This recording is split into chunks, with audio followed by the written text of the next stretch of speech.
Bonjour à tous et bienvenue. Donc aujourd'hui, c'est une grande journée. On va étudier un tour des gardes. C'est un premier depuis un an que j'utilise.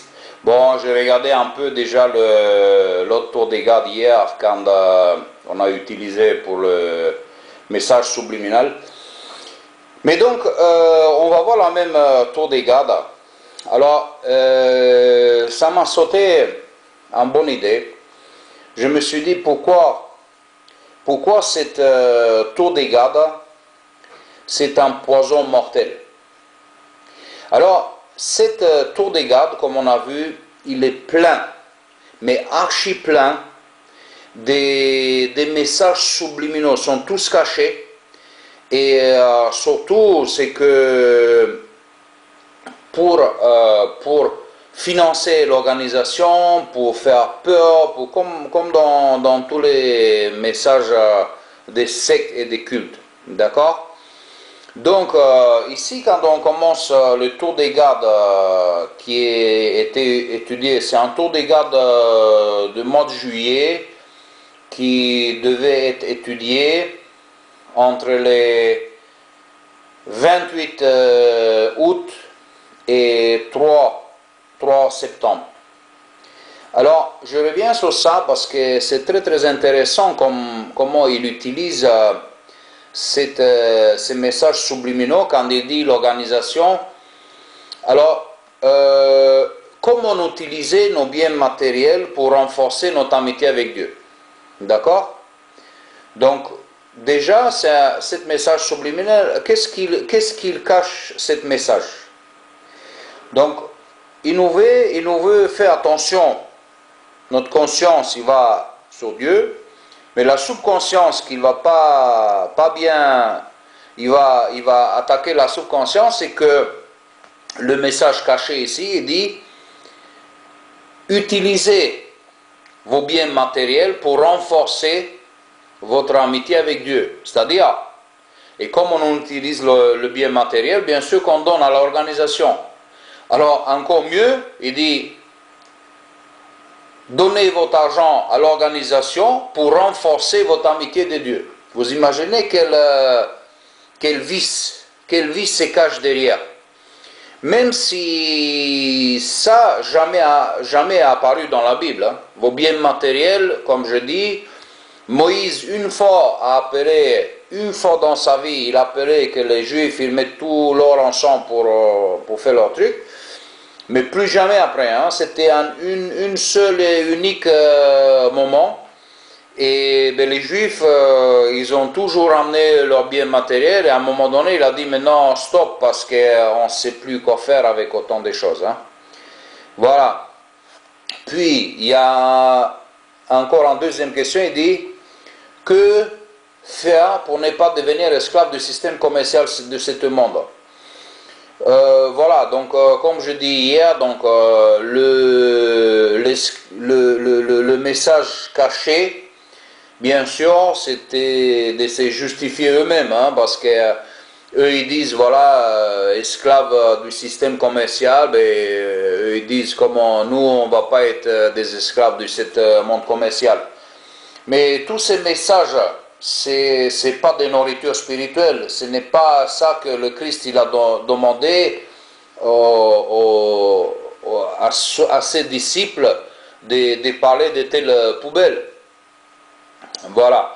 La question, puis la troisième, il dit pourquoi as-tu décidé de rechercher les richesses? Bon, c'est bien. Donc en fait, il influence les gens pour chercher les richesse spirituelle. Bon, ça c'est pas si mauvais, c'est bien. Donc voilà, ça c'est pas, moi je vois pas des choses, mais c'est un ordre encore. Il dit il faut décider, rechercher. Ça c'est chrétiens, ils sont déjà décidés. Ceux qui aiment Dieu, donc ils sont déjà décidés dans Dieu. Alors il dit pourquoi y aura-t-il toujours des pauvres dans ce système de choses? Bon, nous savons qu'il y a des pauvres, il y a toujours des pauvres dans ce système de choses, mais le problème avec de telles choses, c'est que, imaginez-vous ces hommes-là, ils disent que tout ça, c'est la nourriture spirituelle. Alors, l'esprit humain, dès qu'on influence sur de telles choses négatives et de telles choses en permanence, on les met devant tous ces misères, tous ces devants, mais ça va être toujours un homme misérable parce qu'il voit toujours qu'est-ce qui se passe. Il va déjà, tout le monde il sait qu'il y a des pauvres, mais ça, ce n'est pas une nourriture spirituelle qui bâtit. Paul il a dit bâtit la congrégation. Il ne dit pas détruisez la congrégation. Mais quand vous allez dans une réunion et que en permanence vous avez des informations qui vous détruisent déjà le moral aussi, c'est comme ça déjà, ils sont tous bas. Alors quand vous allez dans une réunion, ce n'est pas encore de déchirer son moral d'une personne, c'est pour le bâtir. C'est pour dire, voilà, c'est comme ça et c'est comme ça. Voilà, encore un autre message. Le système économique actuel est dur et injuste. Imaginez-vous que vous êtes assez stressé, c'est encore enfoncer le couteau. Hein, ça, c'est encore enfoncer le couteau. Donc ça déchire, c'est déchirant. C'est normal que les frères et sœurs, ils sont venus chez moi. Quand vous entendez ça, bien des jeunes ne trouvent pas d'emploi. Quelle motivation? Avec quelle motivation vous êtes, imaginez-vous cette motivation. Beaucoup de gens mettent leur vie en danger en émigrant vers les pays riches. Imaginez cette nourriture spirituelle. Quelle bâtisse. Ils bâtissent là, hein. Là ils sont en train de bâtir les chrétiens. Hein. Mais la pauvreté est partout dans le monde. Bravo. Qu'est-ce que vous mangez là? J'aimerais savoir qu'est-ce que vous mangez là. Est-ce que vous mangez ou vous êtes en train de vomir? Mais la pauvreté est partout dans le monde. Les riches sont de plus en plus riches, les pauvres de plus en plus pauvres. Selon récents calculs, 1% de la population mondiale. Jusqu'à là, qu'est-ce que vous avez mangé jusqu'à là? Avez-vous mangé quelque chose hein? Même si ces chiffres difficiles à vérifier, le fait est que des millions d'humains sont terriblement pauvres. Voilà. Toujours, je n'ai rien mangé là. Hein. C'était tous démoralisants. C'est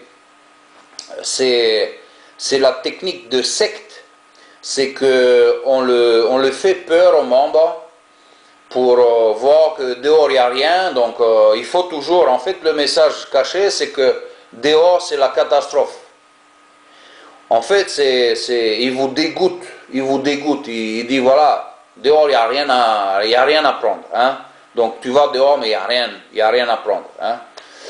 Alors, que d'autres ont assez d'argent pour vivre plusieurs vies? Jésus a dit ce sujet, toujours, vous avez les pauvres avec vous.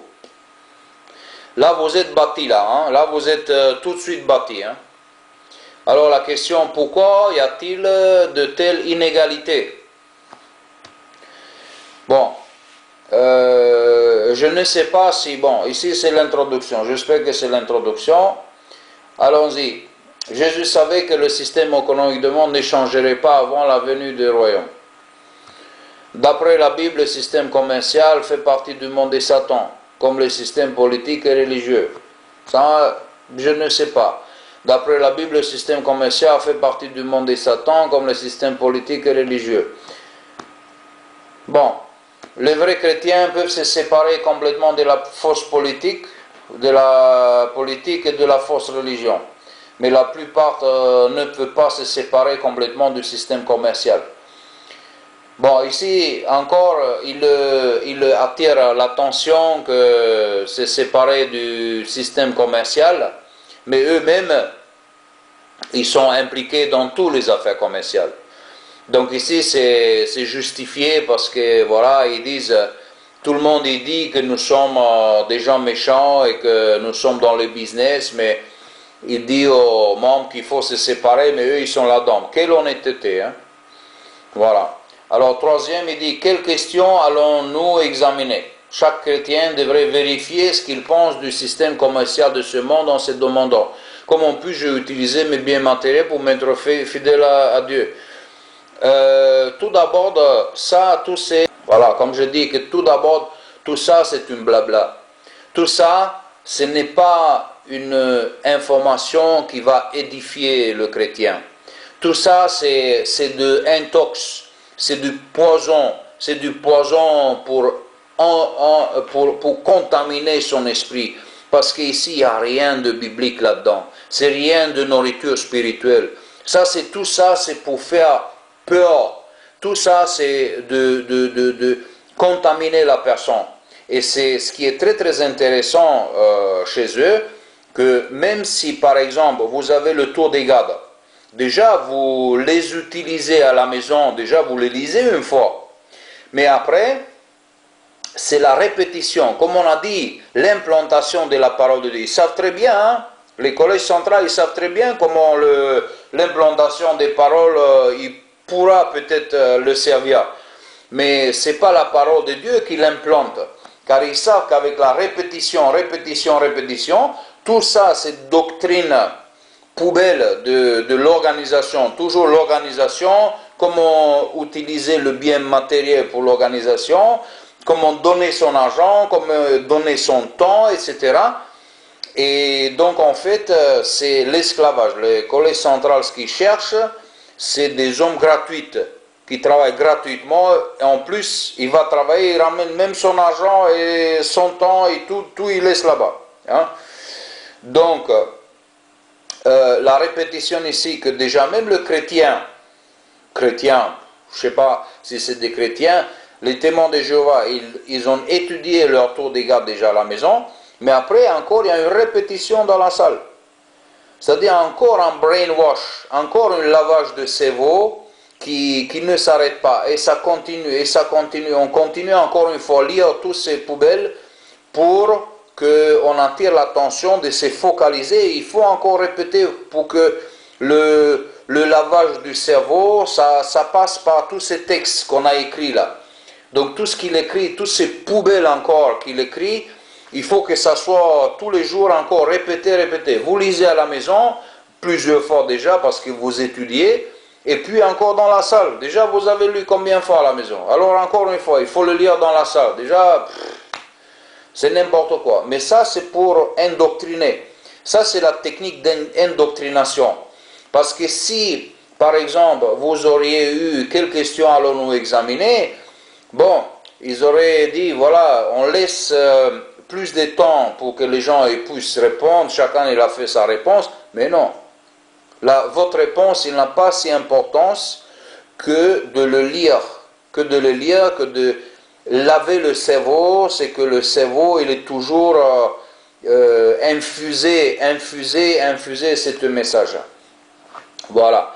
Alors, chaque chrétien devrait vérifier qu'est-ce qu'il pense du système commercial de ce monde en se demandant. Ça, c'est un mensonge. Le chrétien, il ne devrait pas vérifier qu'est-ce qu'il pense du système commercial. Le chrétien, il devrait vérifier est-ce qu'il est dans la foi. Il faut examiner s'il est dans la foi. Il faut examiner constamment s'il est dans la foi. Il faut vérifier s'il est dans la foi. Ce n'est pas le système commercial qu'il faut qu'un chrétien vérifie. C'est que dans l'Écriture, c'est est-ce que sa foi, il est dans cette vérité. Ce n'est pas du système commercial. Un chrétien, jamais il est demandé dans les Écritures pour vérifier le système commercial de ce monde en se demandant. C'est du contamination, c'est le pire contamination qui existe. Parce que ça, n'est pas biblique. Ça, c'est un poison. Il empoisonne l'esprit, il empoisonne l'âme. C'est pour ça que les frères et sœurs, ils disent, Ludovic, tu sais, j'ai des cauchemars, je vois que des cauchemars. Je vais à la maison, je vois que des cauchemars. Alors, comment puis-je utiliser mes biens matériels pour me montrer fidèle à Dieu? Donc, si tu donnes ton argent au collège central, là, tu vas te montrer fidèle. Quelle ordure! Quelle ordure! Comme il demande l'argent. Vous ne voyez pas que comme il demande, si tu donnes ton matériel pour le collège central, là tu vas te montrer fidèle à Dieu. Quelle ordure ces gens-là. C'est très dangereux ça, hein, parce qu'il y a des gens qui sont complètement dépourvus de leur raison. Hein. comment réduire mes rapports avec le monde commercial. Mais est-ce que le collège central, il réduit le rapport ou augmente? Il augmente son rapport. Maintenant, c'est tous les salles du royaume sont en vente, c'est le business, hein, là, le business total. Hein. Parce que comme les membres, ils ont plus d'argent, ben, il augmente la vente. Quel cas vécu montre que les serviteurs de Dieu lui font entièrement confiance malgré les difficultés. Les cas vécus chez les témoins de Jéhovah, je peux vous confirmer qu'on voit que ils ne sont pas fidèles malgré les difficultés. Eux, ils sont déjà, ils ont quitté l'organisation, il y a moins d'argent, ils ne montrent pas par l'argent. Déjà, les témoins de Jéhovah ne montrent pas qu'ils sont fidèles par donner leur bien. D'accord? Parce qu'on voit très bien que la finance, il a chuté gravement, c'est une chute verticale. Et c'est pour ça qu'ils demandent à tout moment, ils demandent d'argent. Ouais. Voilà. Donc là, on va à l'exemple de l'intendant infidèle. Laissez-nous voir. Voilà, ici il dit, donne des exemples des chrétiens qui se montrent fidèles dans l'utilisation de leurs richesses. Alors, richesse injuste. Alors il dit, une façon évidente de nous montrer fidèles dans l'utilisation de nos biens, c'est de soutenir financièrement l'œuvre mondiale de prédication prédite par Jésus. Alors, Matthieu 24, 14. Même si Jésus n'a pas parlé de financement, il a dit toujours, quand vous partez, ne prenez pas d'argent avec vous. Ne perdez pas, ne prenez pas de manger avec vous, ne prenez rien avec vous, partez comme ça. Quelle contradiction avec le Christ, n'est-ce pas? C'est n'importe quoi. Le Christ, il a dit le contraire, il a dit. Il a dit de ne prendre pas d'argent avec vous, ne prenez pas de manteau, deux affaires, c'est partez comme ça. Alors il continue, en Inde, une fillette avait une tirelire. Imaginez-vous quelle ordure ces gens-là. Hein? Comme dans le dessin animé, quand la petite fille il avait le glace, il visualisait le glace, alors il ne s'achetait pas une glace parce qu'il a mis son petit pièce dans le truc. Dégoûtant, hein? C'est très dangereux cette organisation. Hein? C'est un poison cette tour des gardes. C'est un poison. Il contamine. Regardez, même les enfants sont contaminés, empoisonnés, de donner leur tirelire. Imaginez-vous, un petit enfant qui se ramasse un peu de sous là dans son tirelire dans laquelle elle mettait régulièrement des pièces. Voilà. Pour la remplir, elle a même renoncé à s'acheter des jouets. Quand sa tirelire a été pleine, elle a donné l'argent pour qu'il sert à la prédication. Imaginez-vous cette honte. Imaginez-vous ces hommes-là, comme ils demandent l'argent comme n'importe comment. Alors ces tours des gardes, c'est juste pour demander des sous. Ça, c'est une nourriture spirituelle pour vous, là? Que moi j'entends qu'ils demandent même l'argent d'un petite fillette qui prend sa tirelire. Alors laissez-nous continuer. Il dit, citer des bienfaits qu'on reçoit en étant généreux. Alors écoutez celui-là. Alors ça c'est le 10e verset là déjà dans le tour des gardes. Il dit, ainsi les amis de Jéhovah se montrent fidèles dans ce qui est tout petit, c'est-à-dire dans l'utilisation des richesses matérielles inférieures aux richesses spirituelles. Que pensent-ils de leur sacrifice? Ils comprennent que la générosité est un moyen d'obtenir une vraie richesse. Alors regardez ça, une sœur qui fait régulièrement des offrandes pour l'œuvre du royaume parle d'un bienfait qu'elle reçoit. Alors, si vous donnez votre argent, alors là, vous avez des bienfaits que vous recevez. Donc, si vous payez pour ça, en étant généreuse matériellement, j'ai vu se produire au moins quelque chose. ça c'est d'intox, ça c'est stupide, c'est débile mental, ça. Comment vous pouvez donner un tel exemple? Vous avez entendu un tel stupide, un imbécilique, une explication tel imbécilique là. Il dit un sœur qui fait régulièrement des offrandes pour l'œuvre du royaume parle d'un bienfait qui ressort. en étant généreuse matériellement, j'ai vu se produire en moi quelque chose d'étonnant au fil des années. Plus je suis généreuse matériellement, plus je suis généreuse moralement. En pardonnant volontiers, en étant patient avec les autres, en acceptant les déceptions et les conseils, beaucoup d'autres constatent qu'être généreux est bon pour leur spiritualité. Alors imaginez-vous, si vous donnez votre sou, si vous donnez votre argent, alors à ce moment-là, vous avez des bénéfices en vous, vous devenez intérieurement que des bénéfices en quoi. Franchement, alors moi je vous dis que tous ces magazines, tous ces taux de gars, c'est du poison, il faut le brûler tout ça là. Parce qu'en telle explication imbécilique, en telle explication stupide, ça n'existe même pas dans les hôpitaux des schizophrènes, des malades mentaux. Mais vous imaginez de quel dégueulasse, quel dégoût ils sont en train d'expliquer. Plus je suis généreuse, c'est n'importe quoi ça. Plus je donne mes sous, plus j'ai des bénéfices en moi. C'est incroyable, hein? N'importe quoi ça. Je comprends, oui, je comprends que parfois, bien sûr, il faut aller, il y a des réparations dans le salle des congrégations. Bien sûr, chaque congrégation, il doit, mais ça, c'est pas un problème. Si il y a un problème dans la congrégation, on peut dire, écoutez, il faut faire la rénovation, paf. On achète, il y a toujours, dans tous les marchés, il y a toujours des soldes pour les peintures, tout. On peut acheter 2, 3, 4 seaux de 50 litres, 100 litres, et aller en avant, on fait toute la salle. Il n'y a pas un problème, ça. Il ne faut pas parler dans le broadcasting mondialement, parce que ça coûte $1 million chaque salle. Une salle de n'importe quoi, ça. Alors on est dans l'onzième, il dit, en quel sens générosité est-elle la sagesse pratique? Générosité, dans quel sens est une sagesse pratique? C'est dur à voir ça. Hein? Utiliser nos aisances matérielles pour soutenir la prédication du royaume. Je reviens encore, le Christ il n'a jamais dit de prendre des sous. Quand vous allez dans la prédication, il ne fallait jamais prendre des sous. Hein? Alors soutenir la prédication mondiale, c'est le Christ il n'a jamais vu ça. Hein? Le Christ il a dit toujours, partez, prenez rien et partez comme ça. Hein?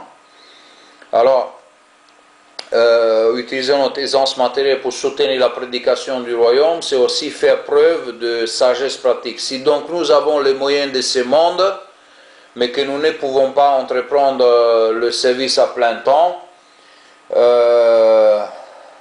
ni partir aider à l'étranger, nous sommes heureux de savoir que nos offrandes financent la prédication d'autres proclamateurs. Les offrandes volontaires permettent d'envoyer des publications et de financer la prédication. La prédication, je ne vois pas comment il faut le financer. Il n'y a pas de financement pour la prédication. Et toutes ces publications, encore une fois, normalement, les chrétiens, ils ne devaient pas imprimer des poubelles pour aller dans le service. Hein. Donc, les chrétiens à l'époque, ils ne sont pas imprimés des livres encore pour donner des paperasses de n'importe quoi. Hein. Donc voilà, les publications, donc il peut aller fait prêcher sans publication. Hein. La bonne nouvelle, c'est pas le taux des gars pourris et contaminés là, et empoisonné, c'est du poison mortel. C'est tout simplement la prédication, c'est le Christ. Hein. Dire voilà, le Christ est mort pour nous, c'est notre Seigneur et basta, c'est terminé. Et on explique, on voit dans la Bible, c'est la Bible, hein, c'est pas le tour des gars. Hein. Voilà, financer la prédication dans des régions très pauvres où beaucoup de gens acceptent n'importe quoi. Alors en tout cas, moi je ne vais pas faire une étude biblique parce que ça me dégoûte tout ça là, que c'est n'importe quoi. Ils demandent le bilan, c'est quoi? Le bilan, c'est déjà à l'entrée, quand vous lisez, le bilan, c'est quoi? C'est du fait peur. C'est du faire peur, du trembler, puis de demander des sous et basta. Voilà, ça c'est la nourriture spirituelle. C'est pour ça qu'ils sont tous des schizophréniques, tous des malades mentaux, des schizophrènes, tous des malades, tous. Voilà, c'est pour ça que je veux vous avertir que le tour des gardes, c'est une poison mortelle. Il n'y a rien de nourriture spirituelle là-dedans. Il y a quoi les nourritures spirituelles? Il n'y a rien. Il n'y a rien. C'est pour tuer le mec, c'est pour demander des sous, c'est pour demander des sous, c'est le contaminer avec toutes ces doctrines, toutes ces poubelles qui est là-dedans. Honte à ces gouverneurs. Hein. C'est dégueulasse ces gouverneurs. Hein. Donc voilà, j'ai tout dit là-dedans et j'espère que vous allez un peu méditer sur cette chose-là parce que c'est vraiment dégoûtant, dégoûtant. Voilà, et qu'à vous regarder la vérité dans les Écritures saintes et ne vous laissez pas influencer par de telles poubelles pour la spiritualité. Ça, c'est une poison mortelle qui contamine et ça tue la spiritualité de quelqu'un. Je finis alors que Dieu vous bénisse. Amen.